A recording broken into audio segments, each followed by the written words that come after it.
Bom, então, bom dia outra vez, né? Vamos continuar a aula. Gostaria só de avisar que eu deixei a pasta ali no Xerox, mas eu não lembro o número agora. Elas têm um número lá, né? Todos os textos, os trechos selecionados da Ilíada e da Odisseia já estão lá, né? Os outros contos eu vou deixar amanhã, antes da minha aula da pós-graduação à noite, tá? Então na sexta-feira a pasta vai estar completa. É 7 alguma coisa, mas tem uma lista lá na parede que tem os números das pastas lá, os professores em ordem alfabética e o número das pastas. Então vocês podem consultar lá, né? Eu esqueci completamente o número, tá? Mas está lá os primeiros textos que nós vamos usar, né? Só gostaria de fechar a aula de ontem. Só falta um trecho, na verdade, para a gente terminar, né? Então, ontem, se não me engano, nós fomos até o momento, né, em que a mulher disse que a serpente a enganou, não foi? Ainda comentei com vocês, né, que Adão põe a culpa na Eva, Eva põe a culpa na cobra, né? Na dúvida, culpem sempre o bicho, né? Igual, essa é a moral da história, por exemplo, do Gato Preto, o conto do Edgar Allan Poe, né? Na dúvida, a culpa é do gato, né? Então nós estávamos vendo ontem, né? É a cena da expulsão, é a cena da expulsão do homem e da mulher do jardim do Éden, né? Vocês sabem que, de um ponto de vista teológico, metafísico, né, religioso, é a causa e a razão, de estarmos lançados no mundo, né, por conta exclusivamente própria, né? É a causa de, como o próprio Deus impõe, que ganhemos o pão com o suor do nosso rosto, né? E que a mulher dê à luz com dor, né? A história divina, a história judaico-cristã da origem da humanidade é a história de uma transgressão, um desrespeito à lei, né? Consequentemente de uma culpa, né? Somos todos, por definição e por princípio, culpados desse primeiro crime, né? Esse primeiro crime, o crime original, né? Porque notem, não tem 10 mandamentos, não tem nada, né? Deus cria todas as coisas, o homem e a mulher, cria o jardim, os coloca como jardineiros desse jardim, e só há uma lei, só há uma interdição, né? Só há um elemento, só há uma coisa que eles não podem fazer, né? E é claro que, vejam pessoal, não haveria um conflito e consequentemente não haveria um problema, e mais do que isso, não haveria uma história se não houvesse uma transgressão, né? Vejam, se Adão e Eva não comessem do fruto, é possível que eles teriam povoado o mundo, né, de figuras igualmente inocentes como eles, né? Ou seja, figuras mais ou menos alienadas, submetidas a uma visão de mundo completamente ordenada por Deus e etc., né? É a transgressão, na verdade, a grande transgressão que esses personagens cometem e o conflito que nós vamos experimentar dentro da narrativa religiosa bíblica está ligada à descoberta do conhecimento, né? Vejam, nada soa mais ameaçador aos dogmas religiosos do que o conhecimento, inclusive. Não é por acaso que na origem dessa pena, desse castigo, dessa expulsão do homem e da mulher do paraíso esteja a descoberta a consciência das coisas, né? Essa consciência das coisas que começa com a consciência da própria nudez, né? O que irrita muito Deus, né? Deus pegou de surpresa, mas como vocês sabem que estão nus, né? Veja, é o estado de inocência original versus o conflito que a narrativa coloca, que é o da culpa original também, né? De violar, transgredir a lei divina. Tá claro isso? Sim? Sim. Oi, Carlos. Rochelle, eu queria saber o que significa essa morte após eles comerem o fruto do conhecimento do bem e do mal. É a morte da inocência, a morte da pureza, né? Eles são os escolhidos de Deus para habitar esse jardim, né? Para povoar esse jardim, mas preservando a inocência original a partir da qual Deus criou o homem e a mulher do nada, né? Então não seria propriamente uma morte física? Não é necessariamente uma morte física, embora num primeiro plano, no plano narrativo mesmo, essa morte é física também. Enquanto eles estão ali e enquanto eles não comem do fruto, desfrutam da possibilidade da eternidade, né? O problema é que, ao comer do fruto, não só eles adquirem o conhecimento, como a finitude. É uma condenação. Entendeu? O fruto, ao mesmo... Porque, veja, não há... Como toda boa narrativa, e agora eu estou dizendo assim, como toda boa narrativa literária, por exemplo, né? Porque nós estamos pensando aqui a narrativa desse ponto de vista cultural, há uma dimensão religiosa na narrativa bíblica do Gênesis, uma dimensão religiosa evidente que está ligada à cultura humana do exercício da fé, da busca pela metafísica, pela transcendência, né? Essa coisa histórica que é muito antiga na cultura humana, né? De criar seus deuses ou seu Deus e de depositar nesses deuses e nesse Deus a fonte original de todas as coisas, né? Isso faz parte da cultura humana, mas de um ponto de vista literário também, de uma perspectiva literária, né? Notem que isso é muito sofisticado, porque veja, em qualquer narrativa literária, a escolha por uma coisa vai sempre pressupor que a consequência dessas coisas traz consigo um benefício e um desafio, uma adversidade, uma bênção ou uma maldição, né? A mecânica do conflito bíblico no Gênesis, na narrativa do Gênesis, na história do Gênesis, não escapa a isso, né? Vejam, comer o fruto te concede um conhecimento do qual você está privado. Isso é um benefício, né? Mas o que você precisa saber é que a consequência é que esse conhecimento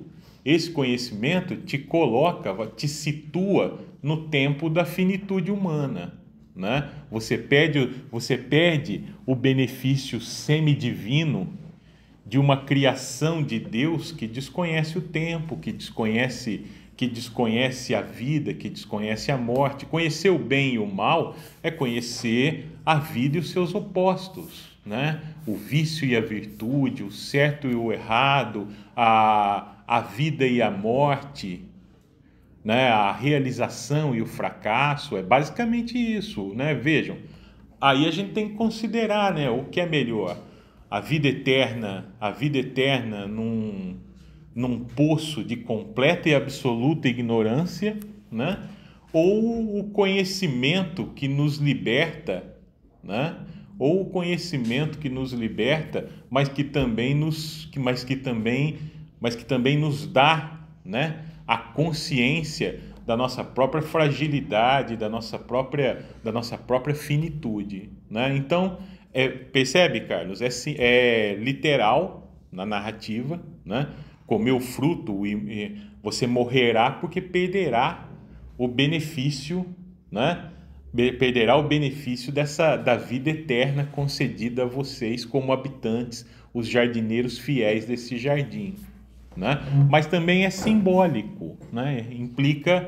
Implica que comer do fruto do conhecimento é tomar consciência da própria finitude, né? Esse conflito precisava tanto acontecer que a serpente foi colocada lá e não por eles dois. Né? Mas sim, exatamente. Não é um produto deles. Aliás, isso é uma outra coisa muito sofisticada na narrativa do Gênesis, né? Porque foi o próprio Deus quem criou a serpente, né? Ela não se infiltrou ali por acaso, né? Se Deus criou todas as coisas, criou a serpente também. Ela não se criou a si mesma, né? Vejam, é essa ideia que é muito marcante nas narrativas, nessas narrativas que são religiosas também, ou seja, que atendem a uma demanda religiosa, uma demanda da fé, né? É muito comum nessas narrativas religiosas esse tipo de expediente também, nessa ideia de que há um destino determinado, traçado, do qual não se pode fugir, né? Jesus ali, né, durante a última ceia, antes da sua noite de Getsemane, né, antes de se confrontar com a própria morte ali no jardim, né, Jesus sabe que o seu destino está dado, né? Ele sabe que tanto que ele diz a Judas, né, para que ele faça o que ele veio fazer, né? As narrativas religiosas, que são, na verdade, como eu estou tratando aqui do ponto de vista antropológico, ou seja, de uma ciência humana, né? As narrativas religiosas, elas têm em comum o fato de que os homens estão presos no carretel, na roda do destino, né? Na roda do destino que os deuses ou que Deus criou para eles, né? Veja, lá no Homero, claro, a mitologia não é mais. Já no Homero, a mitologia já não é mais aquela fonte de explicação religiosa das coisas, tal, ou já não é mais produto de culto. No Homero, a narrativa já é matéria-prima para a literatura. A mitologia já é matéria-prima para a narrativa, para a obra literária, né? Mas ainda assim nós podemos ver, como eu já disse aqui nas aulas passadas, como os deuses estão ali, né? Agenciando o destino humano o tempo todo, né? A própria história do Paris, Alexandre, né? Ela não está contada integralmente dentro da Ilíada, né? Mas o próprio fato do Paris ter violado a hospitalidade de Menelau, né? Sequestrando dele a sua esposa Helena, tal. Até esse fato, de certa maneira, é resultado da ação inadvertida dos deuses, né? Isso não, a Ilíada só faz uma menção ao pomo da discórdia, a maçã da discórdia, né? O fruto da discórdia. Mas as histórias paralelas, a mitologia, por exemplo, um dos relatos, né, dizem que o Paris era um pastor. O Paris era um pastor, né? Quando ele nasce, a irmã Cassandra profetiza. A irmã Cassandra tem uma visão, né, de fogo, sangue, destruição da cidade, e isso é entendido como um oráculo, dada a relação dela com Apolo. Isso é entendido como um oráculo, né? E o Paris, e então o recém-nascido é dado por Príamo e Écoba, né? Os pais, o rei e a rainha, ele é dado para adoção e ele é criado como um pastor, fora dos muros da cidade, fora da vida real, né? E ainda como pastor, né? Ignorante da sua origem, ainda como pastor, ele se vê um dia transportado para dentro da floresta para servir como juiz numa contenda, uma contenda divina, né? Deus o leva dentro da floresta para que ele decida, né? Eris, que é considerada a deusa da discórdia, havia presenteado as 3 principais deusas do Olimpo com uma maçã de ouro, dizendo que aquela maçã era para a deusa mais bela.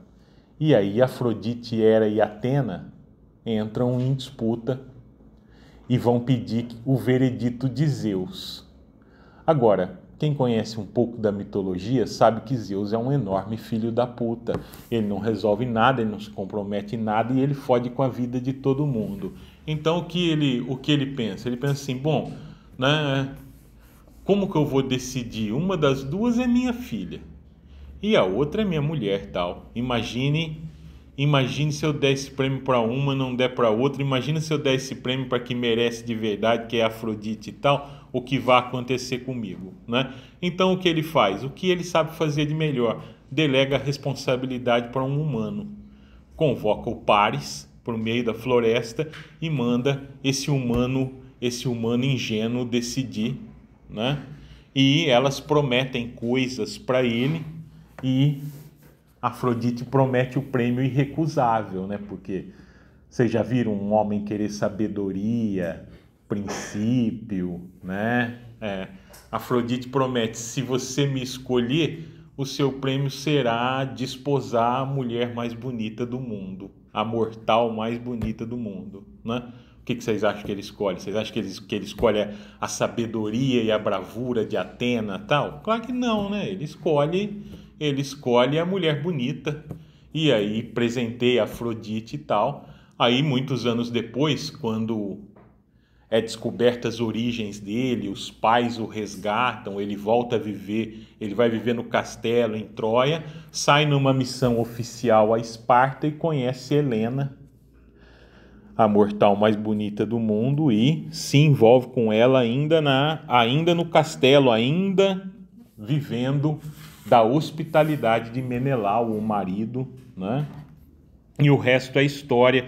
Isso é só para vocês terem uma ideia de como os deuses estão sempre aí, né?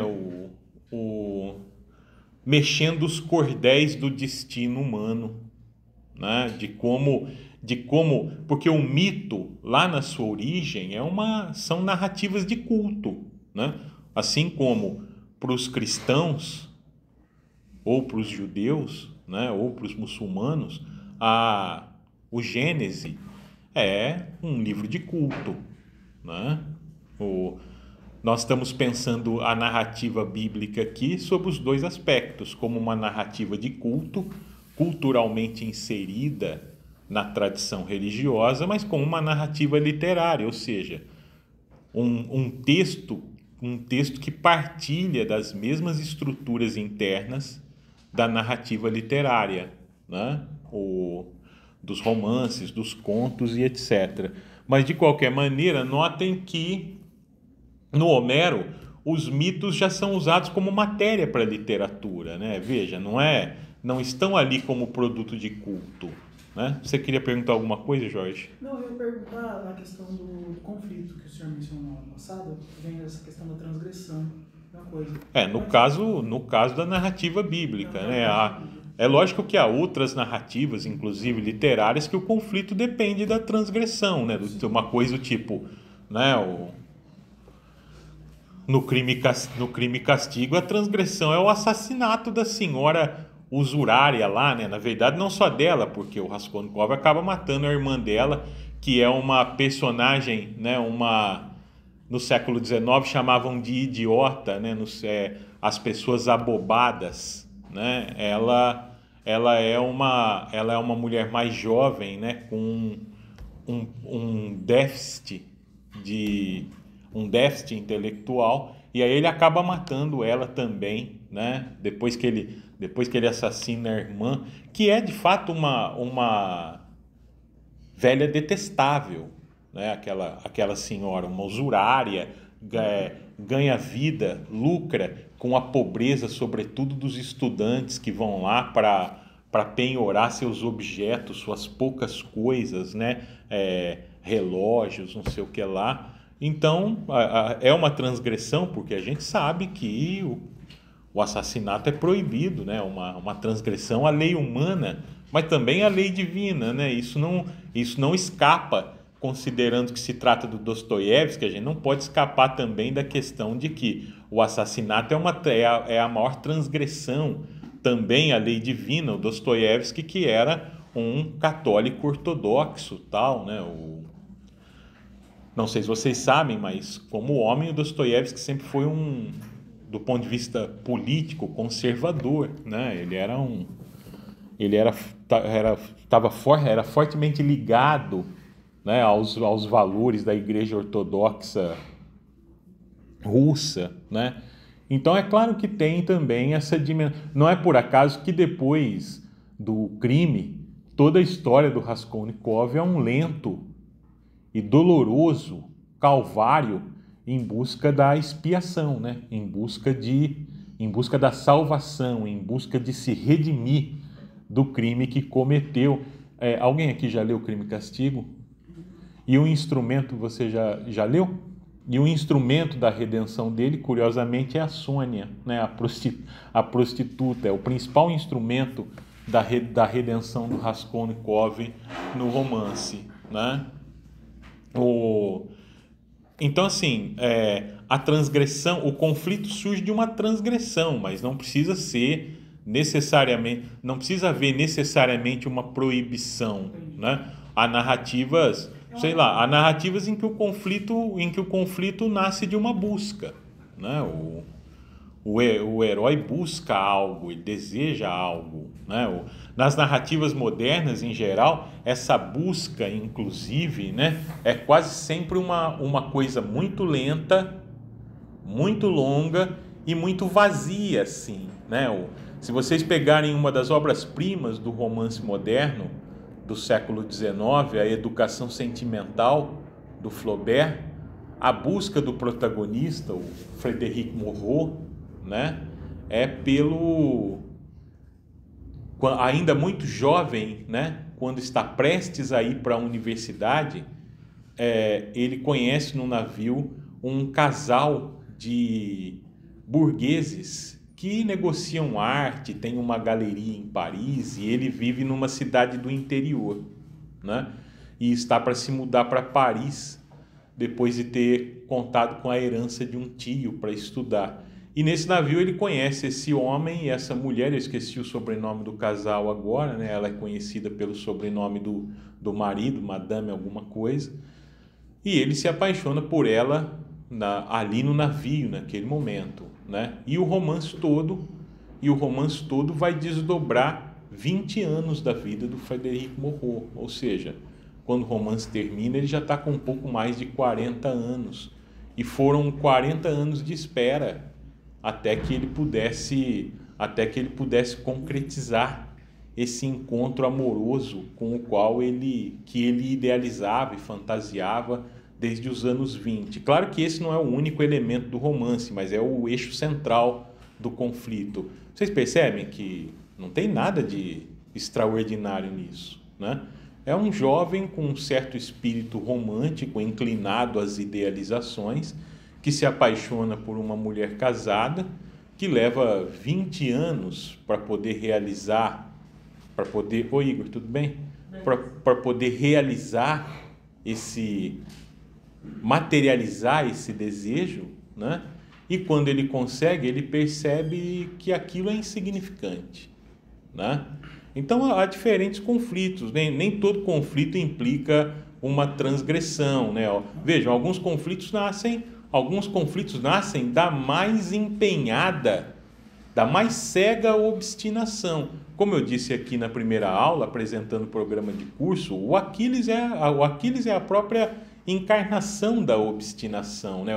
O próprio Aristóteles, na Poética, diz isso num tom meio condenatório, né? Tipo assim, olha, ele é muito obstinado, e isso é bom e ruim, né? Mas vejam, há narrativas em que o conflito nasce da mais pura obstinação, da obstinação cega, né? O Moby Dick, do Herman Melville, É basicamente isso, né? Esse personagem, o Ahab, né? Empenhado numa vingança cega contra uma baleia, né? Perseguindo esse animal pelo oceano tal, ao ponto de se destruir, de destruir o navio, a tripulação. Ou seja, o final do romance é uma espécie de vitória de Pirro. Vocês sabem o que é isso, né? O general grego que sacrificou todo mundo numa batalha, né? Ele venceu a guerra, mas o exército quase inteiro dele morreu, né? Assim, essa busca cega por vingança que leva o Ahab no Moby Dick à mais completa e absoluta ruína, né? Então, na história da literatura há diferentes conflitos, né? Na literatura moderna, curiosamente, os conflitos tendem a ser quase sempre muito insignificantes, porque interessa muito mais a psique humana, né, daquelas personagens, o seu caráter profundo, né, suas contradições interiores, a contradição que se estabelece entre aquilo que as personagens acreditam e o que o mundo espera delas. Esses elementos são muito mais explorados na narrativa moderna sob muitos aspectos, né, do que necessariamente essas grandes questões, né? A grande vingança, a grande luta, a busca pela realização heróica, nobre, né? Essas coisas estão muito mais ligadas lá à literatura clássica. A pergunta que eu ia fazer é justamente por conta de Ulisses, do Joyce, porque eu ainda não consegui ler, mas do pouco que eu li, acho que eu li umas 50 páginas, e eu não consegui achar ali um conflito na narrativa, porque das outras pessoas que eu vi lendo, muitas pessoas falaram que eu posso estar errado totalmente, porque, como eu disse, não li ainda o livro. Justamente é um cara caminhando, fazendo várias coisas durante o dia e acontece vários nadas. Mas não é só isso, né? Acontece vários nadas porque o James Joyce, por exemplo, o Ulisses do Joyce, como romance, é um dos paradigmas da literatura do século XX, né? O Joyce foi o primeiro grande romancista a perceber o quê? Que não acontece porra nenhuma na nossa vida. Ou que a maior parte da nossa vida acontece dentro da nossa própria cabeça. Né? Ao contrário do que muita gente diz, não é justo dizer que não acontece nada no Ulisses, né? Que não acontece nada com o Leopold Bloom ao longo de todas aquelas páginas. Durante 700 páginas, esse cara deambulando, andando pelas ruas de Dublin, esse cara vai se confrontar com tudo. O luto pela perda do filho, né? O quanto essa perda impactou o seu casamento, a história desse casamento, a história dessa mulher, a Molly Bloom, a esposa, né, que no romance figura como uma espécie de Penélope, enquanto ele anda pela cidade, né, antes de voltar para casa, como se ele fosse um Odisseu moderno, né, a Molly Bloom está ali em casa esperando por ele, né. O romance termina com um monólogo, um longo monólogo dela, umas 30 páginas, né, em que vai se sugerindo, conforme nós vamos lendo, que ela está pensando na vida dela enquanto se masturba, né? Isso vai ficando sugerido ali, né? No modo como ela vai recordando as coisas desordenadamente, e no meio dessas recordações ela vai dizendo assim, yes. E aí é lógico, né, que você não precisa ser um gênio para saber o que está acontecendo ali naquele momento, né? Inclusive porque ela recorda ali os seus desejos, suas aventuras sexuais e etc. É um romance longo, difícil, mas muito bonito. Agora, não acontece nada. As pessoas dizem que não acontece nada porque o parâmetro de ação, né? A ideia de ação que as pessoas têm é essa coisa mal derivada do conhecimento da Ilíada, da Odisseia, né? Ou de obras como Game of Thrones, etc. As pessoas acham que a ação é necessariamente as personagens estarem ali fazendo alguma coisa, lutando, né, em conflito permanente. Gente, 80% da Ilíada é conversa. Esses caras não estão lutando, eles estão conversando, né?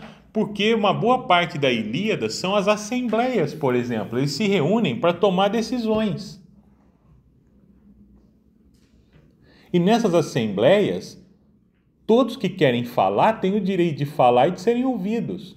Então, as assembleias geralmente são longas discussões em que eles estão travando um outro tipo de batalha. A batalha da retórica, a batalha da persuasão, em que eles estão tentando convencer uns aos outros do que fazer, né? Mas veja, boa parte da Ilíada... Pessoal, quando eu assisti a primeira temporada inteira de Game of Thrones, eu cheguei à conclusão que boa parte daquilo é conversa fiada também. Mas a ideia de ação que as pessoas têm é que é preciso estar se fazendo coisas o tempo todo. Na narrativa moderna, são raros os personagens que realizam coisas. Muito raros, né? E os que fazem, quase sempre fazem de forma equivocada. E os resultados quase sempre são catastróficos, né? Vejam o narrador do Gato Preto, né? Vejam o narrador do Gato Preto. Alguém já leu esse conto? O cara começa o conto dizendo que está preso, né? Olha, eu estou preso, né? Eu fiz uma coisa aí, ou seja, quando ele resolveu agir, acabou preso por essa ação. Né? E não é uma ação qualquer, é um negócio trágico. Ele assassina a própria mulher, né? Então notem, assim, nós temos essa ideia de que a ação, né? De que a ação implica necessariamente em fazer algo, deslocar-se, mover-se, né? Mas não, na narrativa a gente pode ter, vejam, um dos grandes romances do século XIX, um romance satírico que eu gosto muito, de um autor que influenciou o Machado de Assis, o Xavier Demettre, né? Ele tem um romance intitulado Viagem à Roda do Meu Quarto. Gente, o romance é exatamente isso, é um narrador descrevendo como ele faz para ir da poltrona, num canto da cama, para a poltrona, atravessando o quarto de um lado para o outro, como que ele faz para ir da poltrona à janela, e no meio dessas coisas ele vai colocando longas digressões sobre a vida dele, a história dele, né? Um modelo de narrativa que ele vai tomar emprestado lá do Lawrence Sterne, na Inglaterra, na Inglaterra do século XVII. Ele vai pegar lá do romance A Vida e as Opiniões do Cavaleiro Tristan Shandy, do Lawrence Sterne, um romance satírico também. O narrador desse romance é o Tristan Shandy. E ele se propõe a narrar o quê? A sua história de vida e as suas opiniões. O romance tem 700 e tantas páginas. E no final do romance, ele só conseguiu narrar 7 anos da vida dele.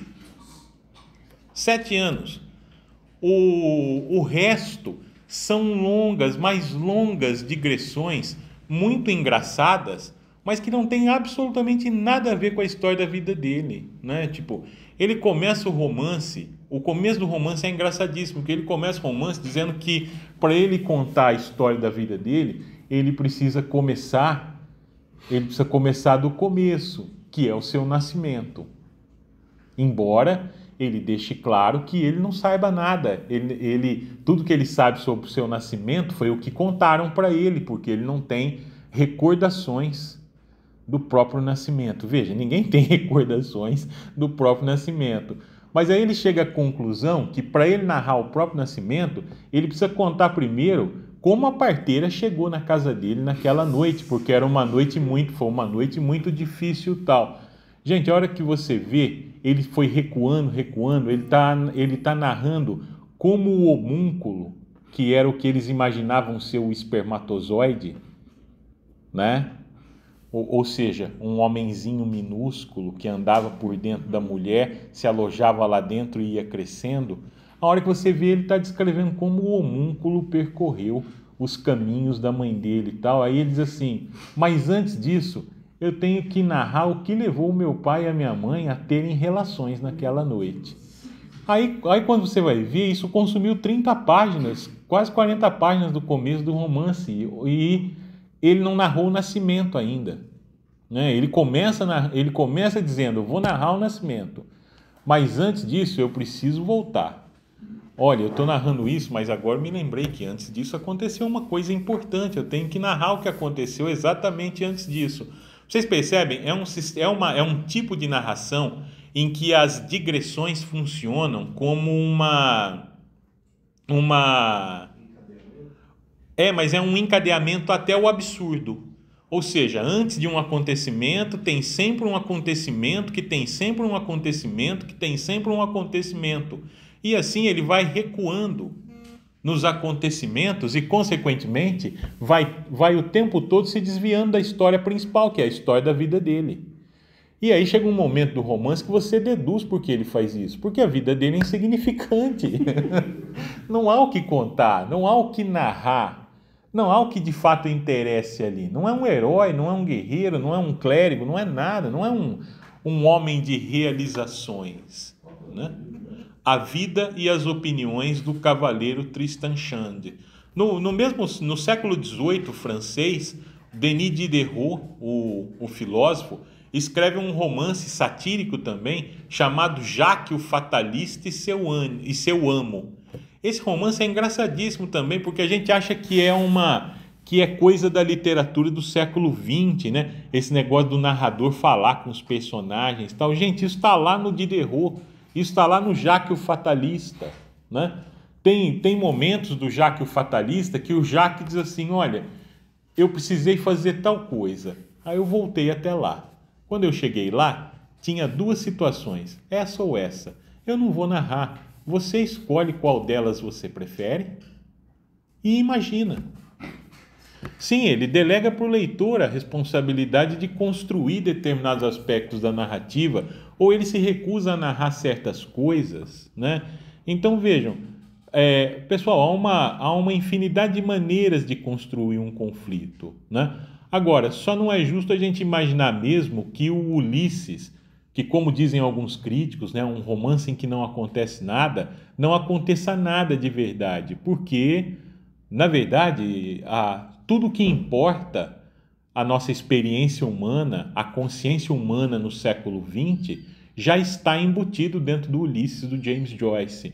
O monólogo interior, a reflexão interior, a relação com a nossa memória profunda, né? Aqueles sentimentos e afetos que atuam diretamente sobre nossa memória, que podem ser destrutivos da nossa vida, a perda, a morte, o luto, né? Tá tudo dentro do Ulisses, né? Mas porque na narrativa moderna os conflitos saem de cena esses personagens heróicos, né? E sai de cena essas narrativas baseadas na grandeza, né? Na grandeza das disputas, das batalhas, das conquistas ou das aventuras. Até a primeira metade do século XIX, ainda há um gênero todo de romances românticos, os romances de aventura, né? Ainda há um gênero todo dos romances românticos, os romances de aventura, os Três Mosqueteiros, né, do Alexandre Dumas, o Conde de Monte Cristo, né?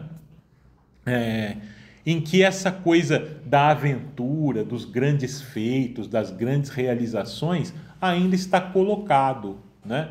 Mas a partir do Flaubert, há cada vez mais uma investida da narrativa moderna para o interior do homem, para a sua psicologia profunda, para o seu caráter, né? No início do século XX, a própria sondagem dessas dimensões mais profundas da alma, onde memória, emoções, sentimentos estão ali ainda desordenados, né? sem a atuação direta da razão. É um monólogo interior, o fluxo de consciência. Pode falar, João. Professor, qual que é a diferença entre o monólogo interior e o fluxo de consciência? É que um ainda tem o monólogo interior ainda tem uma ordenação narrativa, ou seja, o narrador ainda atua para colocar alguma ordem naquelas memórias, naquelas emoções, naquelas recordações de tempos diferentes que acontecem simultaneamente dentro da narrativa. Mas o fluxo de consciência não. O fluxo de consciência é uma pedrada tal. Tá tudo dentro da cabeça da personagem, né? Vocês vão ver, por exemplo, quando nós analisarmos Miss Dalloway em Bond Street, o conto da Virginia Woolf, que deu origem ao romance dela, Miss Dalloway, vocês vão ver lá no conto como o fluxo de consciência é um troço poderoso, assim, porque tá aquela personagem, a Clarissa Dalloway, andando ali por Bond Street, que é uma rua, a principal rua comercial de Londres, né, a rua das lojas, dos centros comerciais, das galerias. Ela tá andando por ali e a gente vai ver que no relato dela, né, no fluxo de consciência dela, as coisas vão todas se misturando. Ela tá pensando no que disse um amigo da família e ao mesmo tempo está registrando as horas tal qual ela está vendo no relógio, e ao mesmo tempo ela se recorda que precisa voltar a uma loja fazer não sei o quê. Mas veja, tudo ao mesmo tempo no relato, tudo de uma forma desordenada. O fluxo de consciência é caótico. O monólogo interior ainda pressupõe alguma ordem nas lembranças, nas memórias e nas impressões da personagem que o narrador vai registrando. Mas o fluxo de consciência dá voz direta ao interior da personagem, sem que essa vida interior tenha sido racionalizada pelo discurso. Isso é mais ou menos claro para vocês? Vocês entendem isso? Veja, quando alguém pergunta para a gente como nós nos sentimos e nós descrevemos ou narramos a história que nos levou a nos sentir dessa maneira, nós estamos basicamente racionalizando aquilo que nós sentimos. Não é mais aquilo que nós sentimos, não é? É a expressão racional, ou seja, mentalmente, conscientemente organizada daqueles sentimentos. Mas o fluxo de consciência representa as emoções, as impressões, as memórias internas, sem que tenha havido essa racionalização. Tá claro isso, João? Agora, no monólogo interior, a gente ainda tem uma racionalização atuando no sentido de articular os eventos e os acontecimentos, né? Então vejam, como a gente estava vendo na outra aula, né? Nesse caso específico, Jorge, há na narrativa bíblica a questão da transgressão, né? Não é por acaso. E veja, essa questão da narrativa bíblica, da transgressão, quer dizer, da culpa original que nós carregamos, né? Ou seja, o primeiro grande gesto da humanidade na narrativa do Gênesis, né? Na tradição judaico-cristã, o primeiro grande gesto que o homem, a humanidade, o ser humano comete é uma falta, né? Vejam, a gente não podia, não tem uma forma de começar pior, né? Tipo, se acabou de surgir, um pouco antes disso era o quê? Barro, né? Aí Deus vai lá e faz o quê? Molda você, né? Faz lá igual o Davi do Michelangelo, um pintinho em você, sopra a vida, você nasce e tal. Aí enquanto você dorme, ele tira uma costela sua, né? Molda uma mulher para te fazer companhia e para que vocês cuidem do jardim dele, né? Veja, Deus não cria só o homem, né? Ele cria 2 empregados de saída, né? Tipo, 2 trabalhadores, né? São 2 jardineiros. E aí você está ali, acabou de ser criado, só tem uma lei, e seu primeiro grande gesto no mundo, qual é? Fazer exatamente aquilo que estava proibido, né? A sua primeira grande ação é uma falta, né? Então a culpa original, que inclusive é uma condição para a salvação na tradição cristã, né? A condição para a salvação, nós só podemos buscar pela salvação porque estamos todos marcados desde o início pelo pecado original, por essa primeira falta. Pessoal, esse tema da falta, da culpa original, vai retornar na literatura de escritores importantíssimos. O Kafka, por exemplo, né? O Kafka, por exemplo, ele elabora alegoricamente em muitas das suas narrativas, o Kafka elabora o tema do sujeito acusado e que nunca sabe qual é o crime que cometeu. Esse é o tema central do processo, inclusive, né? do romance do Kafka, em que o Yosef K. acorda com 2 gendarmes, 2 agentes de polícia, no quarto de pensão onde ele mora, né? Para levá-lo, para intimá-lo, né? Para intimá-lo, porque ele teria cometido um crime. O problema é que eles não informam que crime é esse, e o romance todo vai ser a aventura de um processo. Ele sofrendo um processo, ele respondendo a um processo, ele esmagado por esse processo, né? Sem que em nenhum momento ele saiba com certeza qual é a natureza da sua falta, da sua culpa, da sua transgressão, né? Tanto que o romance começa com o narrador dizendo mais ou menos assim, né? Alguém certamente havia caluniado Yosef K, porque naquela manhã, né, ele acordou com os policiais ali, né, aqueles homens ali no seu quarto, né, para intimá-lo acerca de um crime que ele havia cometido. Então veja, alguém certamente havia caluniado Yosef K, porque ele acordou naquela manhã. Aliás, esse é um outro aspecto que eu acho incrível no Kafka, né? O Kafka é esse escritor que sabe que as manhãs são uma merda. Porque tudo que pode acontecer de ruim na nossa vida vai acontecer de manhã. Né? Todos os contos, em quase todas as histórias do Kafka, né, os personagens estão ali de manhã e o dia deles já começa mal. Marçal Aquino, um escritor brasileiro contemporâneo, tem um conto que eu gosto muito, que o narrador diz que a manhã só é bonita porque não tem nada a perder, né? Ao contrário da gente que começa o dia sempre com tudo a perder, né? E no Kafka quase tudo acontece sempre de manhã, né? Porque é como se porque acordar é basicamente voltar todos os dias da morte, né?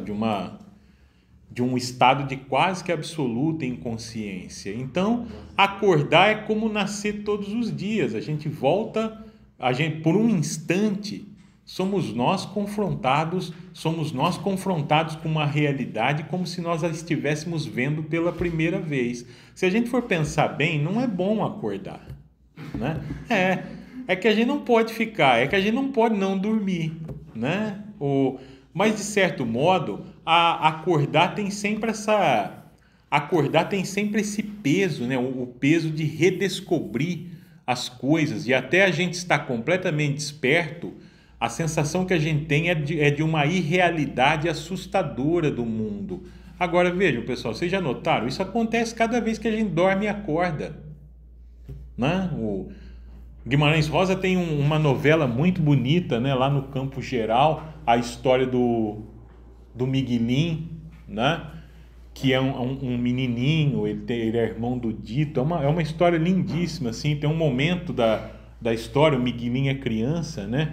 Que o narrador diz que o Miguelim estava se sentindo como quando um dia ele dormiu durante a tarde e, ao acordar, viu o mundo em hora estranha, né? Veja, o narrador dizer que o personagem se sentia assim, como uma tarde em que ele dormiu fora do horário, ou seja, ao invés de dormir à noite, dormiu durante o dia, e ao acordar viu o mundo em hora estranha. Imaginem o estado de confusão no qual o Miguelinho estava, né? Ao se sentir ter visto o mundo, ter acordado de repente, se dar conta, sem saber onde está, o que está acontecendo, né? Porque porque dormiu nesse momento inesperado e, consequentemente, acordou numa situação que ele não esperava, né? Essa é uma imagem lindíssima da confusão, né? Que a gente pode sentir, da incerteza que a gente pode sentir diante de determinadas coisas, né? O narrador descrever a incerteza do Miguelinho como esse instante em que se acorda e vê-se o mundo em hora estranha, né? De certa... Aquele clássico de não saber se você está no mesmo dia ou no próximo. Você não sabe se tá nesse dia ou no outro, você não sabe nem se você tá vivo de verdade, né? Tipo, você fica pensando assim, gente, será que, considerando o que eu fiz ontem à noite, será que eu sobrevivi mesmo ou não, né? Mas de qualquer modo, acordar todos os dias é sempre um pouco isso, né? É sempre ver o mundo em hora estranha, né? E a incerteza que as coisas nos provocam, né? Muitas vezes esse estado de incerteza, de imprecisão, de confusão em que às vezes nos colocamos, né? Traz sempre essa sugestão, né? De estar vendo o mundo em hora estranha, né? Tá claro isso, pessoal? Sim? Então veja, voltando aí ao caso de Deus, né, do homem, da mulher, da transgressão e etc., né? Para que haja um conflito, não basta aí que um homem e uma mulher cometam uma falta, né? É preciso também que eles tomem consciência de si mesmos diante dessa falta, né? Então, assim, para que haja um conflito, e pessoal, isso vale para toda a narrativa literária, né? Para que haja um conflito, é preciso que em algum nível as personagens tenham consciência da falta, da transgressão, do problema, da adversidade, né, que estão enfrentando. Então, assim, não aí na narrativa bíblica, esse conflito só existe porque o homem e mulher tomam consciência de si mesmos diante dessa ação e dessa falta. Por quê? Porque ao comerem do fruto, eles não só apreendem o bem e o mal, mas eles passam a entender por que não deviam ter feito isso. Concordam? Antes de comerem o fruto, eles eram inocentes acerca das razões, dos porquês, né? Então eles não sabiam com certeza por que não podiam fazer, o que havia por trás do gesto de comer o fruto, né? Agora, ao comer o fruto, eles passam a entender, eles tomam consciência do que é uma proibição.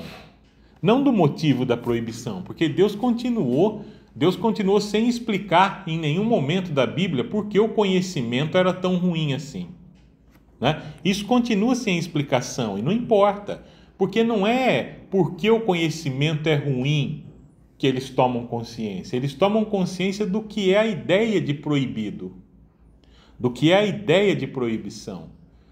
Eles tomam consciência do que significa transgredir e, consequentemente, eles tomam consciência da própria culpa, né? Então vejam, para que haja um conflito é preciso que haja algum nível de consciência acerca do que não se devia fazer e fez-se, por exemplo, né? Oi, Carlos.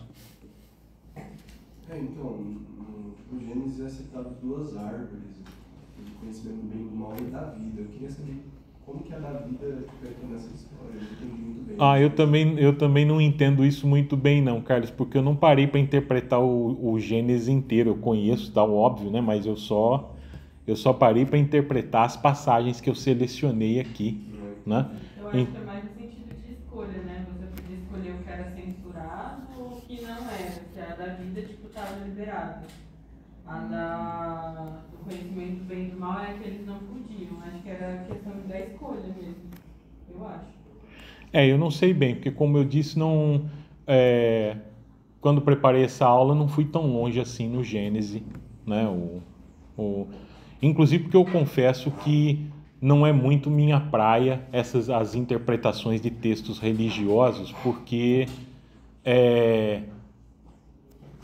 perto do tipo de leitura que eu estou habituado a fazer, essas narrativas são complexas, mas eu não gosto muito de lidar com elas assim, porque tem sempre uma simbologia que eu posso interpretá-la literariamente, mas eu tenho que estar sempre contextualizando isso, como eu estou fazendo, com o discurso, com a dimensão cultural, simbólico, religiosa, né?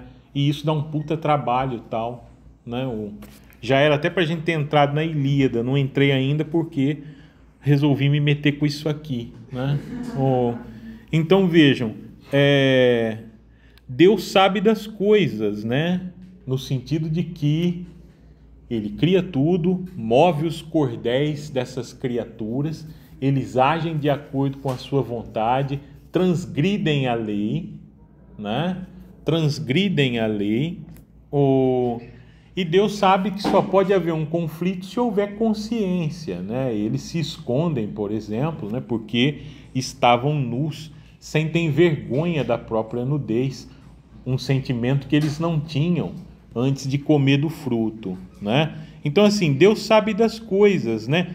E é por isso mesmo, né? Justamente porque essa narrativa é muito bem construída, muito bem sofisticada. Vejam como eu estou analisando o conflito aqui. A gente acabou de ver que é um conflito muito ardiloso, né? Deus cria todas as coisas e, consequentemente, cria até os mecanismos que vão prender esse homem e essa mulher, né? Que vão prender esse homem e essa mulher nesse conflito, nessa transgressão, né? Eu digo isso porque me parece um pouco injusta a comparação que o Sartre faz, né? Lá no livro Situações 1, Jean-Paul Sartre, o filósofo francês, ele tem um ensaio que é uma longa análise que o Sartre faz de um romance do François Mauriac, que era um escritor católico francês, né? E ele termina a análise dele, né, dizendo que o Sartre compara Mauriac com a ideologia cristã, religiosa, o ensaio inteiro, né, e consequentemente com Deus como criador das coisas, Deus como a força interditadora, proibidora das coisas, tal. E ele termina o ensaio dizendo assim que Deus não é um artista e Mauriac tampouco, menos ainda, né? O que me parece um pouco injusto com Deus, né? Deus me parece um artista um pouco melhor que o Mauriac aí, né? No modo, porque como vocês estão vendo, né? Essa narrativa congrega, como eu disse, tudo que há de mais importante, tanto no sentido religioso para fundamentar o culto, mas também num sentido literário. Tudo que a gente precisa buscar aí numa boa história contada de uma forma sofisticada e artificiosa, a Bíblia tem, né? O Gênesis tem. É claro que eu não estou falando daquelas coisas tipo Salmos, esses negócios e tal, porque aí não dá, e vocês estão pedindo demais, é dureza ler essas coisas, né? Mas os 5 primeiros livros interessam muito. O Novo Testamento é muito interessante como narrativa. Os personagens bíblicos, diante dos conflitos e das circunstâncias que eles enfrentam, né? Vejam, a Bíblia tem essa fonte quase inesgotável de matéria literária, né? Tem tudo na Bíblia, incesto, como eu disse aqui na outra aula, né? Violência, batalhas, disputas, traições, né? Vejam a história de José e seus irmãos, né? Os caras vendendo o irmão como escravo, né? Um negócio assustador, absurdo, né? Depois ele virando uma espécie de intérprete dos sonhos, né? Do faraó, e de certa maneira triunfando, triunfando dentro daquela cultura a qual ele chega como escravo, né? Veja, não falta nem essa coisa da volta por cima, né? Da grande peripécia, da grande mudança nos acontecimentos, né? Então não é ocasional, não é ocasional, por exemplo, que a gente chame a menor estrutura da Bíblia de versículo. Ou seja, é uma narrativa em versos, assim como a Ilíada, assim como a Odisseia, né? Foram os hindus e os gregos, né, os primeiros a vazarem suas narrativas usando o verso como instrumento mnemônico, né? Por quê? Porque a Ilíada começa a ganhar as primeiras formas narrativas definitivas por volta do século 7, 6 a.C., tá? A Odisseia é ainda posterior a isso. Mas a Ilíada, a narrativa da Ilíada, né, a história da guerra, a história de Aquiles, já circulava oralmente desde antes do século X. Então, durante 500, 600 anos, esses textos circularam de forma oral. E quem contava essas histórias, quem narrava essas histórias eram os aedos, né? Os aedos iam de cidade em cidade, né? Os aedos iam de cidade em cidade, de estado em estado, narrando, contando a história desses grandes heróis, das suas batalhas, né? Tanto que tem cantos na Ilíada que são tipo, né? A Patrocleia, que são os feitos de Patroclo, né? A Aristia de Patroclo, quer dizer, as realizações de Patroclo. A gente tem lá a Aristia de Agamenon, que são os feitos de Agamenon, né? Então, assim, há cantos na Ilíada que são básicos, que ao invés de estarem diretamente conectados com a guerra, naquele momento, o 9º ano da guerra, que é quando uma pequena parte do 9º ano da guerra, que é quando transcorre os acontecimentos da Ilíada, ao invés, há cantos ali em que tem passagens inteiras que o narrador faz grandes digressões para dizer assim, olha, tá vendo esse personagem? Ele não está aqui por acaso. O Agamenon não é o rei grego por acaso. Veja os feitos dele. E nos apresenta os feitos dele, né?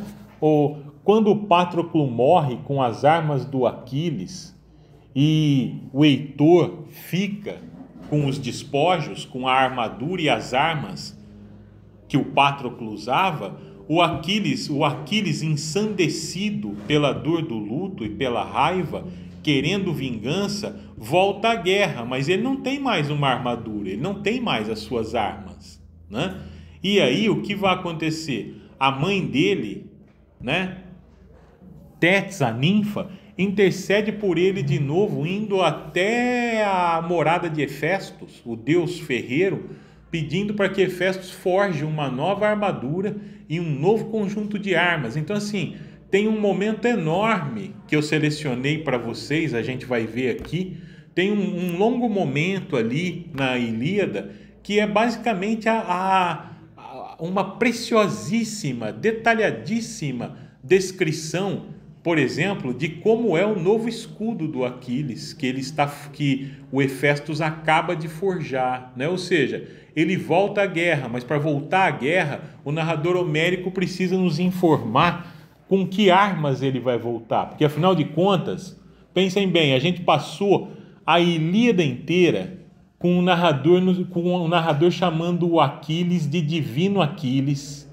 do maior entre os maiores heróis, do primeiro herói, né? E aí, veja, ele não pode lutar com uma espada qualquer, uma espada da Taurus, né? Ele precisa de uma espada profissional mesmo, uma espada tipo um AK-47, né? Então o Hefestos tem que fazer um conjunto novo de armas pro cara, né? Ele precisa de um conjunto novo de armas pro cara, ou ele precisa de um conjunto novo de armas. Veja, não é só que ele é um grande herói, as suas armas as suas armas têm que estar à altura desse herói, né? Não é por acaso que a Eneida do Virgílio começa justamente com o verso as armas, arma virunque cano, as armas e os varões. Não é por acaso que a Ilíada, os Lusíadas depois do Camões, no século XVI português, começa lá com o Camões dizendo, né, as armas e os barões assinalados que da ocidental praia lusitana, por mares nunca dantes navegados, passaram ainda além da Trapobana, em riscos e perigos esforçados, mais do que prometia a mente humana, e entre gente remota edificaram novo reino que tanto sublimaram. A ideia da história de grandeza da navegação de Vasco da Gama, né? Vasco da Gama chegando lá às Índias e etc. Então veja, nem é ocasional que a gente chame a menor unidade narrativa da Bíblia de versículo, né? Porque, como a tradição hindu, né? Como a tradição grega, essa narrativa antiga, essa narrativa hebraica, arcaica, é uma narrativa vazada em versos também, né? Porque o verso tinha essa coisa mnemônica. Esses textos circulavam num primeiro momento oralmente, né? A Ilíada circula desde o século 11, 10 a.C., de forma oral. Os aedos precisavam decorar isso, mas vejam, pessoal, tem 15 mil versos, né? Por que se usa o verso? Porque o verso tem uma cadência. E é justamente essa cadência rítmica que facilita a arte mnemônica, a arte da memorização, né?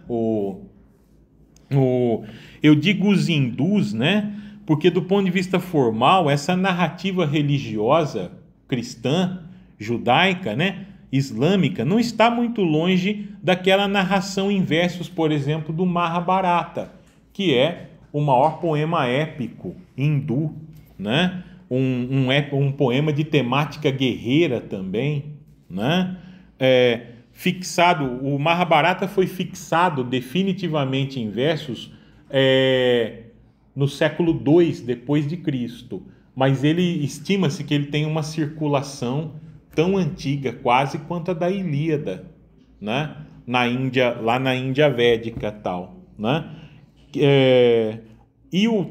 A história do Mahabharata também se passa, como na Ilíada, em tempos imemoriais, ou seja, num passado imemorial, muito, muito anterior no tempo. Esse passado em que deuses e homens habitam a mesma terra, né? Em que os deuses ainda circulam entre os homens, né?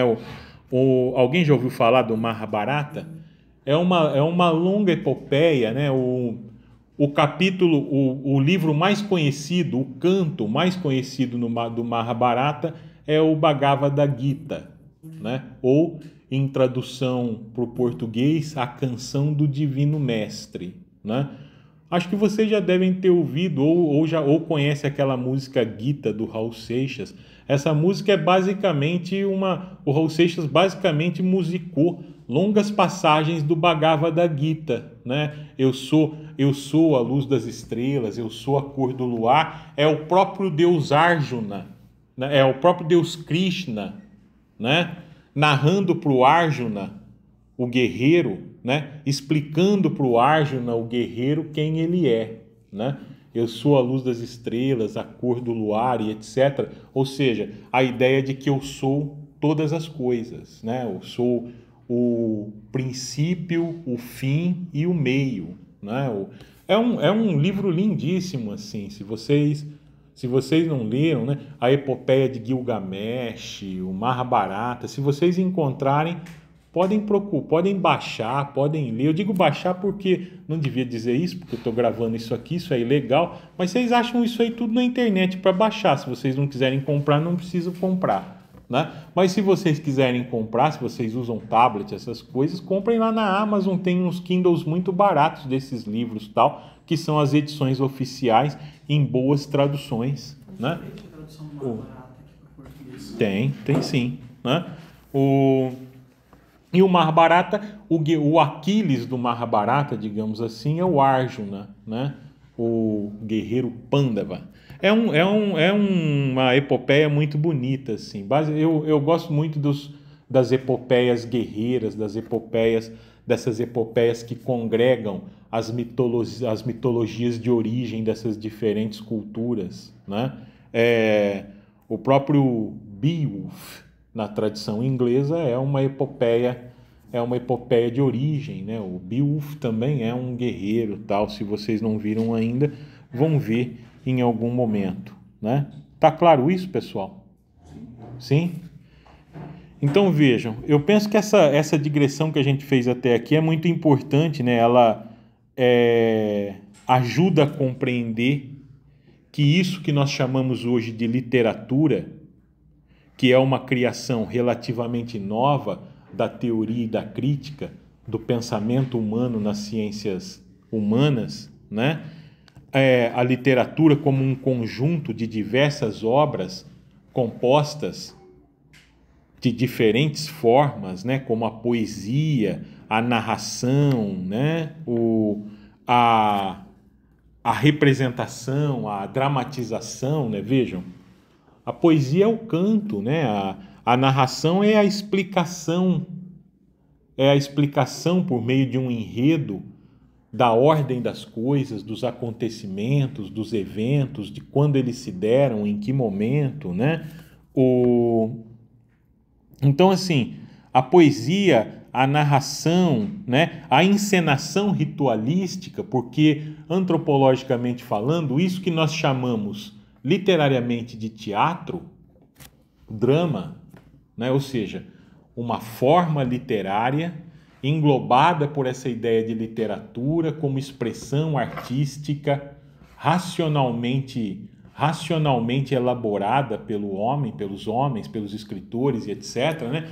Isso que nós chamamos drama também nasce antropologicamente das encenações ritualísticas, né? Vejam, tipo, algumas culturas tribais são culturas guerreiras, têm as suas histórias de guerras, de conflitos, de combates. Agora, eles não passam a vida lutando, mas é preciso que os membros da tribo conheçam a sua própria história. Então, o que eles fazem? Representam, encenam esses combates nas suas festas rituais, né? Ou seja, sei lá, uma vez por ano reúne-se a tribo inteira tem tribos que se reúnem durante uma semana, né? E representam por meio de jogos a própria dinâmica das batalhas, das guerras que travaram e etc. Isso não é incomum, né? Que, né, as tribos tenham as suas encenações ritualísticas. Mas vejam, numa tribo, a encenação ritualística não é um teatro como nós conhecemos o teatro. Para nós, o teatro é uma forma literária, ou seja, quando nós vamos ao teatro assistir uma peça, e o FIT acabou de acabar aqui, espero que vocês tenham tido a oportunidade de ir, né? Quando nós vamos ao teatro assistir uma peça, nós sabemos de antemão que aquilo que nós vamos assistir é o quê? Uma criação humana, uma representação. Mas quando esses povos, né, promovem as suas encenações ritualísticas, aquilo é um ritual para eles, ou seja, é uma expressão da verdade de culto, da verdade religiosa quando eles praticam aquilo, né? É claro isso para vocês? Agora, é lógico que a gente não vai ao teatro achando que aquilo é um culto, né? A gente não vai ao teatro pensando assim, gente, olha só essa Medeia matando essas crianças, meu Deus do céu. A gente pode se comover, né? A gente pode se comover, pode se colocar no lugar dela, pode sofrer com ela. Aliás, muita gente odeia, né? Porque ela mata os próprios filhos e ainda se dá bem no final, né? Termina indo embora com o carro de Apolo, né? Oi? Termina indo embora com o carro de Apolo e tal. Então, tem muita gente aí, né? Muito cidadão de bem que não gosta da Medeia. É claro que isso acontece. A Medeia não é grega, né? A Medeia é aquilo que os gregos chamariam de bárbara, né? Ela veio dos bárbaros, né? De alguém que não fala o grego, por exemplo, né? Que não tem a cidadania grega. E a cidadania grega era dada sobretudo, né? Era dada também pelo domínio da língua, do idioma, né? Do grego, certo? Então, isso que nós chamamos de literatura, né? Isso que nós chamamos de literatura hoje, das nossas formas, vejam, a poesia, a poesia, antropologicamente falando, nessas culturas remotas, era o canto, né? A música desses povos, né? Desses povos originários, dessas tribos antigas e dessas culturas arcaicas e etc., né? Então, assim, isso que nós chamamos de literatura tem uma origem antropológica remota, né? No sentido de que o que nós chamamos de literatura hoje nasce dessa necessidade culturalmente humana de se entender e entender o mundo, né? De se explicar e de explicar esse mesmo mundo. Pessoal, isso é um traço de caráter da nossa cultura, né? Que basicamente nasce junto com o domínio da linguagem e a consciência. Nós temos uma necessidade de explicação, né? Nós precisamos saber as razões, os motivos. Nós precisamos ser capazes de dar um sentido, ou seja, uma ordem, uma organização às coisas que nos permite dizer isso é isso, por isso e aquilo. Nós precisamos, por mais que a gente possa considerar se é ilusório ou não a causalidade, né? Sobretudo quando as pessoas falam a lei da causalidade, né? Como se houvesse mesmo uma lei cósmica universal que tornasse causa e efeito, né? Um negócio incontornável, tal. Mas nós precisamos acreditar nas causalidades, nós precisamos acreditar que determinados efeitos têm uma causa, nós precisamos buscar essas causas, né? Culturalmente, de um ponto de vista antropológico, nós não nos conformamos com não saber.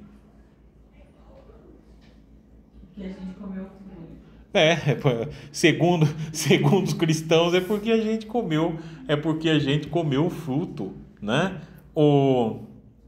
Vejam, está lá explicado nessa narrativa de origem cristã, judaico-cristã, né? Mas é porque a explicação antropológica, digamos assim, eu não gosto dessa palavra, mas vá lá, científica para isso, né?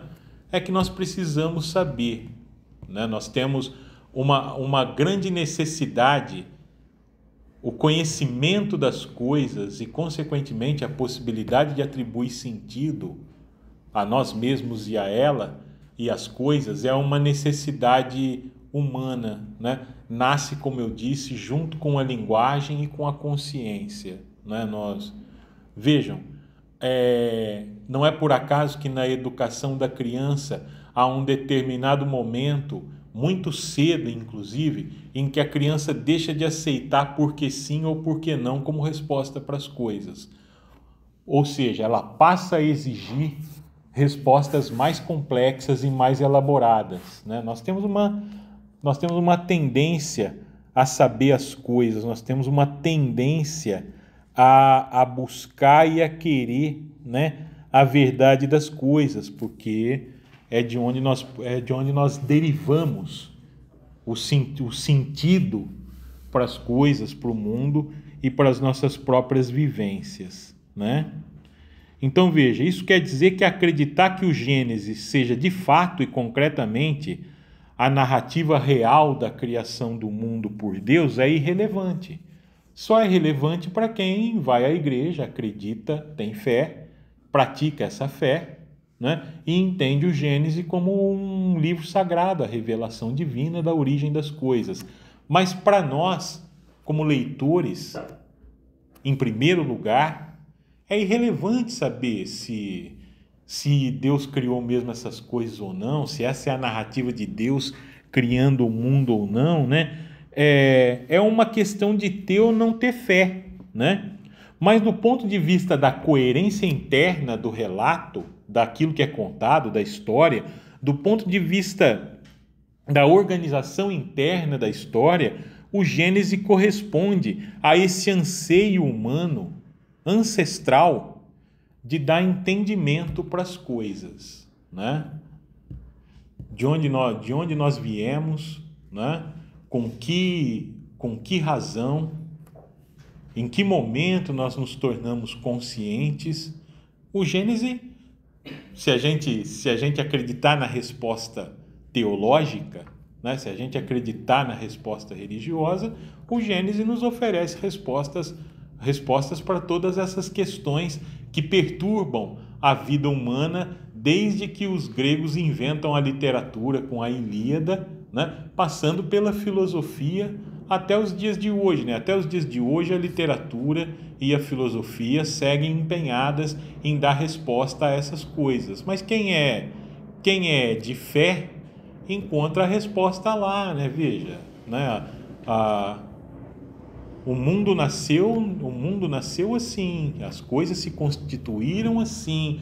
Nós temos consciência porque fizemos isso a despeito de Deus ter dito para que não fizéssemos e etc. Agora, no fim, pessoal, eu sempre digo isso para os meus amigos, né, que me parece que crer, eu digo me parece que crer porque eu não acredito em nada, consequentemente, né? Mas eu sempre digo para os meus amigos que me parece que crer dá às pessoas uma certa vantagem, que é a da possibilidade de consolo, né? Ou seja, você sempre pode olhar para essas histórias, para essas narrativas e pensar assim, tá bem, então o sentido da minha vida todo é esse, né? A causa primeira de tudo, né? Está nessa figura desse Criador, né? Que consequentemente não criaria a minha vida sem que tivesse um propósito para tal, né?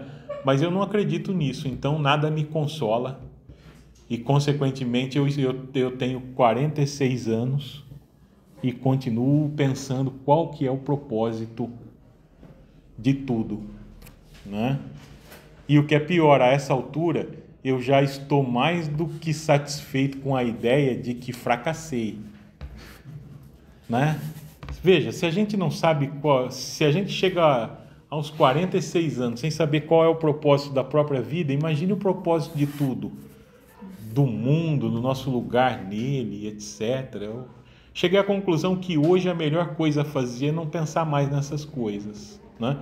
Mas como professor tenho a obrigação de fazê-los pensar, porque vocês são jovens e ainda tem muita vida que eu posso estragar, tá?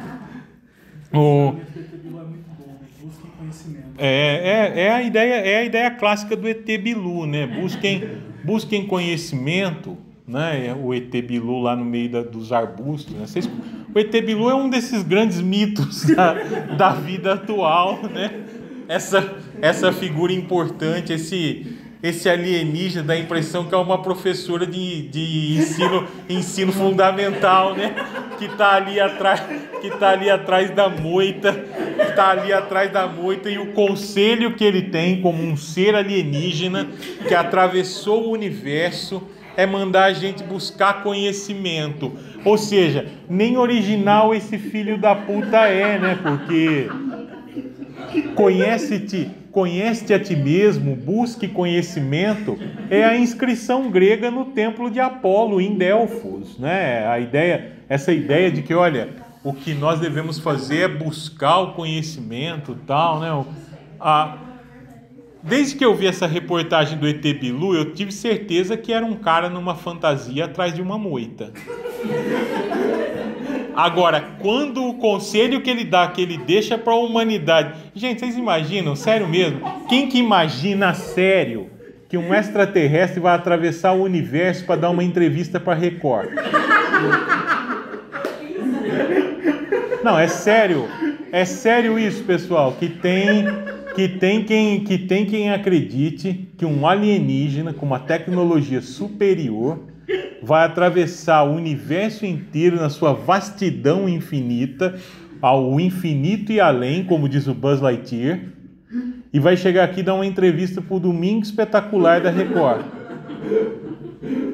É sério, né?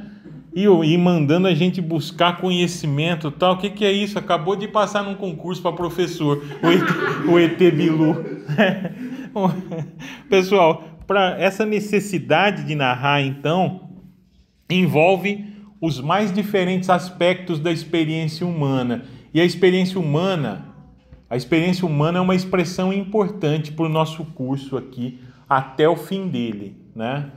Que é porque a minha ideia é que a gente consiga sempre discutir a partir dessas narrativas que tipos de experiências estão colocadas ali, né? Que tipos de experiências humanas estão representadas nessas narrativas, né? Mas essa necessidade de narrar, para a gente encerrar esse assunto, né? Envolve os mais diferentes aspectos da experiência humana no mundo, né? O Paul Ricoeur, por exemplo, que é um filósofo francês, autor de um livro, né, em 3 volumes, O Tempo em Narrativa, que até hoje é o mais abrangente estudo das relações entre tempo, temporalidade, narração e narrativa, né? O Paul Ricoeur diz que o tempo, por exemplo, torna-se humano na medida em que está articulado de modo narrativo. Ou seja, o tempo só faz sentido, o tempo humano só existe a partir do momento que nós articulamos ele de modo narrativo, de forma narrativa. Porque caso contrário, e aí, João, o fluxo de consciência mostra isso, o tempo é uma sucessão desordenada de acontecimentos, né? Quando a gente chega lá na Virginia Woolf, a gente vai ver que às vezes num mesmo parágrafo tem 2 passados acontecendo simultaneamente na consciência da personagem, ou seja, 2 eventos passados em tempos passados diferentes sendo rememorados ao mesmo tempo no fluxo de consciência da personagem. Então, assim, o fluxo de consciência da Clarice, ele chega a ser mais radical. Então, é que na verdade a gente chama, o que algumas pessoas chamam de fluxo de consciência no caso dela, a Clarice elaborou mais o monólogo interior, na verdade, do que o fluxo de consciência, né? A verdade é que, por exemplo, nos contos, a narrativa da Clarice é sempre... A narrativa da Clarice é sempre uma coisa que parece sempre muito tradicional, assim, né? Os contos sempre dizem assim, a personagem pensou, tal... A Clarice evita, de certa maneira, esses radicalismos. Nos romances isso acontece. Isso, por exemplo, A Paixão Segundo GH, né? E depois os romances vão se tornando mais radicais, até chegar a coisas como Água Viva, né? Que parece uma diluição completa da ideia de narrativa, né? De que se está contando uma coisa tal, né? Mas, por exemplo, nos contos que nós vamos ver aqui, essa coisa do fluxo de consciência nem é percebido, né? O búfalo, o amor, tal, né? Mas no caso da Clarice, João, não é o procedimento, não é nem o monólogo, nem o fluxo de consciência que é radical, é a própria linguagem, né? Porque tem muitas obras e muitos momentos nas narrativas da Clarice em que a gente sabe que o narrador, a narradora está narrando alguma coisa, mas a gente não sabe o que é aquilo. A gente não sabe se ela está assumindo um ponto de vista filosófico, a gente não sabe se aquilo é simbólico, a gente não consegue compreender muito bem o que a Clarice está fazendo do ponto de vista da linguagem, né? Não é por acaso que um dos primeiros trabalhos integralmente dedicados à literatura da Clarice se chama justamente O Drama da Linguagem, né? O livro do filósofo Benedito Nunes, um filósofo paraense, né? Um crítico literário importantíssimo no Brasil, da segunda metade do século XX, né? Em que o Benedito Nunes vai explorar todos esses aspectos aí, né? que tornam a linguagem da narrativa da Clarice Lispector muito desafiadora. Mas não dá para dizer que o fluxo de consciência dela seja mais radical, João, porque a verdade é que o fluxo de consciência, quando usado, já é a ponta final, já é o radicalismo final da possibilidade narrativa, né? Você dá voz a tudo que acontece no interior de uma personagem sem mediações, né? Sem construir nenhuma forma de explicação racional para esses acontecimentos. Que uma coisa que eu percebi, professor, quando eu li a Virginia Woolf e a Clarice, eu percebi que a Virginia, parece que ela se mantém mais numa questão, como posso falar? A Clarice parece que ela viaja mais em determinados momentos, assim, com relações, com outros elementos. Assim, eu acho que a ideia é essa mesmo, João. A Virginia Woolf, ela, apesar de tudo, ela se mantém mais presa à história que ela está narrando, né? Ela se mantém mais próxima da história que ela está narrando. No caso da Clarice, muitas vezes a história fica à deriva, porque a narrativa passa a refletir sobre uma série de outras coisas, né? Assim, muitas vezes em longas digressões que basicamente, que não é que tangenciam, ou seja, passam ao redor da narrativa principal, é que se afasta completamente para uma outra esfera de interesse, de reflexão, que já nem envolve mais a narrativa principal, né? Eu acho que no fim das contas é isso, mas porque o procedimento é mais ou menos o mesmo, né? Tanto que a questão do fluxo de consciência funciona assim. A partir do momento que você entendeu o primeiro, você entende os demais, né? Claro que cada autor tem a sua maneira particular de usá-lo, mas a partir do momento, mas é um procedimento, como diz o Viktor Shklovsky lá na Arte como procedimento, né? É um procedimento. A partir do momento que você entende o procedimento, né? Por exemplo, tem muita gente que acha difícil ler os primeiros romances do Saramago, porque ele não usa a forma clássica dos 2 pontos travessão, né? Os diálogos estão inseridos, a fala das personagens vão sendo inseridas dentro da própria fala, da própria voz do narrador. Mas, gente, isso é difícil até as 10 primeiras páginas. Depois você entender o que está acontecendo, você sabe que toda vez que aparecia uma letra maiúscula no meio da fala do narrador, é a fala do personagem que está atuando diretamente ali dentro, né? Não é? Veja, cria um efeito labiríntico, mas não é ciência de foguete também, igual algumas pessoas fazem parecer, né? Em literatura e nas artes em geral, pessoal, sempre que a gente compreende o funcionamento de um determinado procedimento, a gente entende que o sofisticado não é o procedimento, é aquilo que o procedimento diz, né? Eu acho, por exemplo, a Clarice muito mais uma escritora mais radical que a Virginia Woolf, mas não porque o fluxo de consciência dela ou o monólogo interior seja mais ou menos radical que o da Virginia Woolf ou da Catherine Mansfield. Eu acho ela uma narradora mais radical porque ela leva a linguagem da narrativa a um outro lugar que essas escritoras nunca pensaram que essa linguagem poderia chegar, né? Uma investigação tão profunda do caráter das personagens que parece que essas narrativas estão sempre procurando uma coisa qualquer que a narrativa mesma não sabe o que é e que está oculta aí, né? Dentro dessas figuras, dentro dessas personagens. E a Clarice está aí, basicamente inventando uma forma muito original, muito inovadora de fazer isso, né? O tempo, então veja, o Paul Ricoeur, o tempo torna-se humano na medida em que está articulado de modo narrativo. Em compensação, a narrativa é significativa na medida em que esboça traços da experiência temporal. Ou seja, o tempo é humano, o tempo só se torna humano quando é articulado de forma narrativa, mas a narrativa só se torna significativa quando a gente pode perceber nela os traços da experiência humana, né? Porque a nossa experiência humana é temporal, ela se dá no tempo, né? Então a narrativa só se torna significativa quando ela mesma dialoga com a experiência temporal humana, né? Com o modo como nós nos colocamos diante das coisas em função do tempo, né?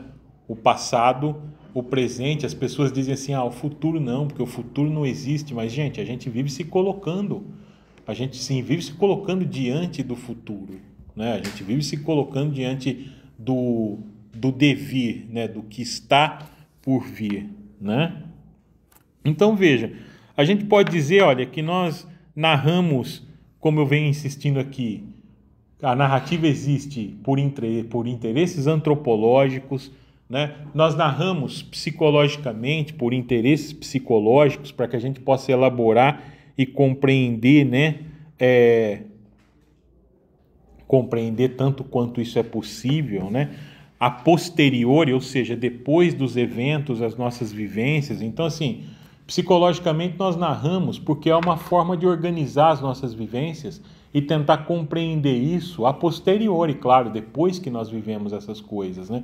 Tentar dar uma ordenação e um sentido para essas coisas que nós vivemos. Nós narramos filosoficamente, veja, como eu disse aqui, eu penso lá na origem da filosofia grega com Platão, a filosofia sistemática, racional, né? O Platão, mas não só ele, né?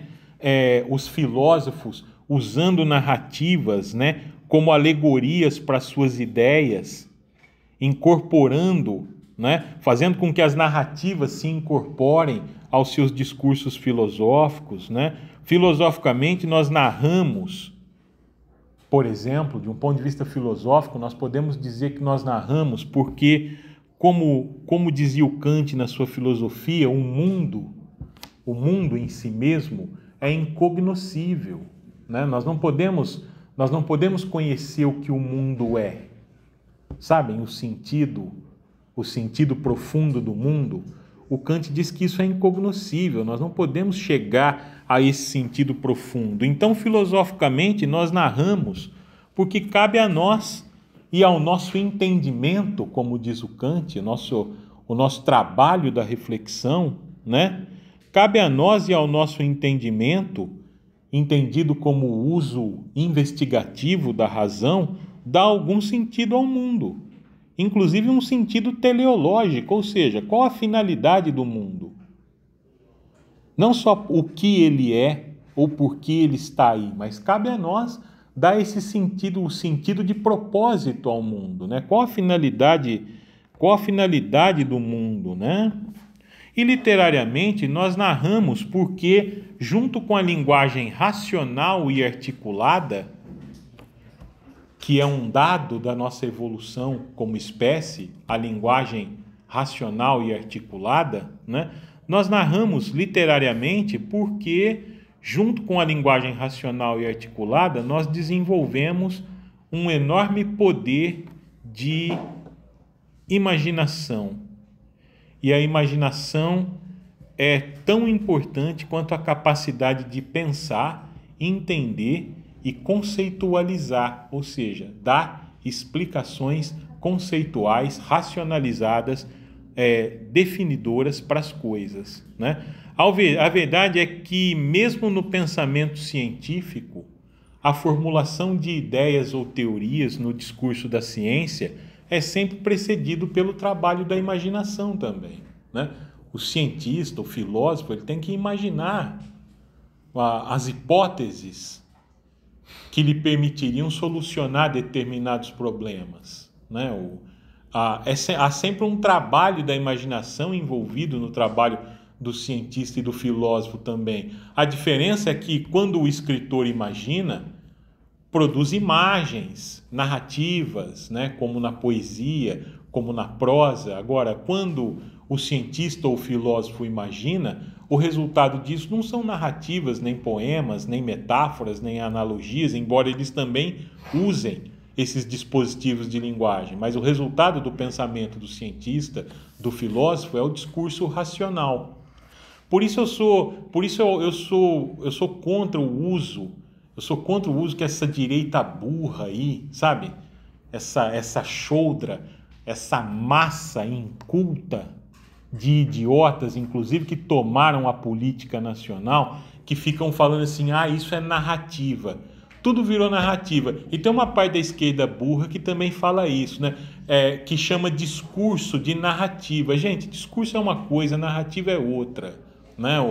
Sabe por quê? Porque a narrativa não merece isso. Imaginem só, né? Grandes narradores aí, Guimarães Rosa, um narrador monumental, né? Ter que ficar confundido naquilo que ele faz com as bobagens que o senador Jorginho, o senador Eduardo Girão diziam lá na CPI da Covid. Eu estou dizendo isso porque esses caras levavam lá fotos da Mia Khalifa vestida de jaleco, né? Com notícias falsas dizendo que aquela doutora cientista tinha dito que... É sério, vocês não viram nada da CPI da Covid? Esses malucos, eu assisti a CPI da Covid inteira. Sabe por quê? Porque eu estava me penitenciando. Então assisti todos os dias da CPI da Covid. Foi durante a Covid, estava todo mundo em casa, né? Eu trabalhava com a televisão ligada. Gente, os caras... Imagine o quanto você precisa ser burro. Mas tentem imaginar a grandeza, a enormidade dessa burrice para você, como senador, levar numa sessão investigativa uma notícia cuja cientista que estampa a notícia é uma reconhecida atriz pornô. É até irônico vindo da direita. Não, sim, exatamente. Aliás, quem criou isso merece um prêmio, porque criou justamente para evidenciar não só a enormidade da burrice dessas pessoas, né? Mas a ironia por trás disso, né? Tipo, essa gente com esse discurso hipócrita de combate, de conservadorismo, de moralismo, né? Bradando lá com aquelas impressões, porque eles precisam destruir a natureza imprimindo as coisas, né? Com aquelas impressões assim. A primeira vez que eu vi, eu falei assim, gente, o que esse cara está fazendo com esse cartaz da Mia Khalifa no meio da CPI da Covid e tal? E aí você se dá conta do tamanho da absurdidade que está por trás da cretinice dessas pessoas, né? Então vejam, essa é uma nós narramos, né? A imaginação também se dá, né? Como parte do processo de reflexão de cientistas e filósofos. A diferença é que a ciência, ainda que ela use a narrativa, muitas vezes, como instrumento do seu trabalho teórico, né? O resultado da ciência não é nunca uma narrativa, é sempre um discurso, né? Um discurso conceitual que busca explicar as coisas da forma mais adequada e menos sujeita a equívocos possíveis. Tá claro isso, pessoal? Então vejam, literariamente nós narramos porque a nossa capacidade humana de imaginação, né? A imaginação ela se traduz na capacidade humana de fantasiar. E a capacidade humana de fantasiar desdobra o nosso poder de invenção. Nós somos uma espécie naturalmente inventora. Nós podemos inventar as coisas, inclusive do ponto de vista da imaginação. Veja, como o escritor pode inventar um mundo, criá-lo, tal qual Deus o criou, por meio da linguagem, né? Não é por acaso que nós estamos buscando, né? Nós estamos tentando definir a ideia de narrativa e de por que narramos, considerando desde o início a figura de Deus no Gênesis como a figura do escritor, né? do criador, desse sujeito que cria o mundo a partir da linguagem, da palavra, como eu disse aqui, do logos, em sentido grego, né? E aí, para encerrar, vejam só o que diz o Antônio Cândido, o crítico brasileiro, num ensaio que está lá no livro, eu acho que está no Vários Escritos, se não me engano, que se chama O Direito à Literatura, né? O Cândido diz assim: a literatura aparece claramente como manifestação universal de todos os homens em todos os tempos. Não há povo e não há homem que possa viver sem ela, isto é, sem a possibilidade de entrar em contato com alguma espécie de fabulação. Vejam, não há povo, não há homem que consiga viver sem a literatura ou sem entrar em contato com uma espécie qualquer de fabulação. Fabular, ou seja, a capacidade de criar fábula, é tão inerente a nós quanto a consciência e a linguagem, né?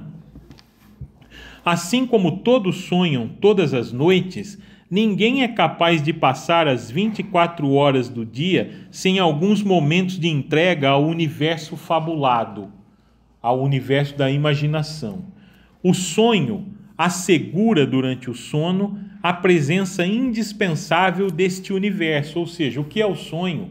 Senão a forma como o inconsciente encontra de organizar, na forma de uma narrativa, né, essa tendência à fabulação que nós temos. Porque todo sonho é uma narrativa, né?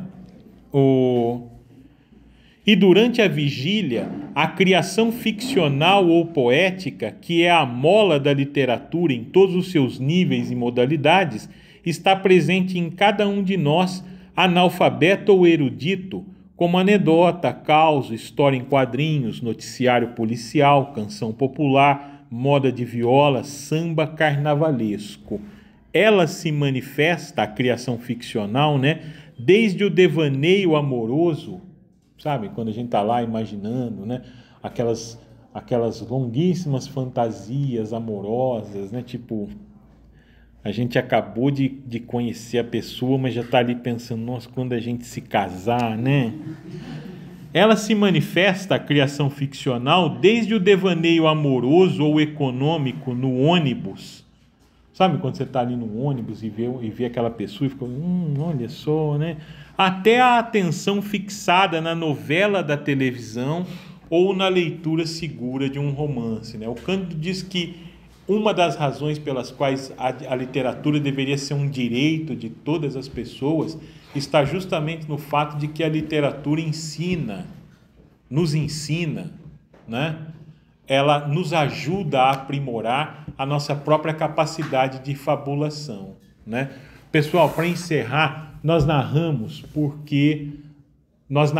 e nós nos interessamos por narrativas e lemos narrativas e assistimos narrativas porque se a única coisa que nós pudéssemos fazer o tempo todo, integralmente, com a nossa consciência, fosse estar consciente da realidade, a gente teria um colapso. Sabe por quê? Porque a realidade é insuportável. Seja porque ela é tediosa, seja porque é ela que nos coloca as adversidades e os infortúnios que nós temos de enfrentar, seja porque a realidade não tem brilho, muitas vezes não tem profundidade, seja porque na vida cotidiana, né, a nossa vida cotidiana não é feita de grandes acontecimentos, muitas vezes nem de pequenos. Muitas vezes não acontece nada na nossa vida cotidiana, o que significa que a maior parte da nossa vida consciente nós passamos dentro da nossa cabeça mesmo. E a literatura nos fornece essa possibilidade de exercitar a imaginação, a fantasia e a capacidade de fabulação, ou seja, uma forma da gente lutar contra o real, uma forma da gente enfrentar o real, uma forma de nós criarmos, né? Uma forma de nós criarmos dentro de nós mesmos um modo de sobreviver à realidade, né?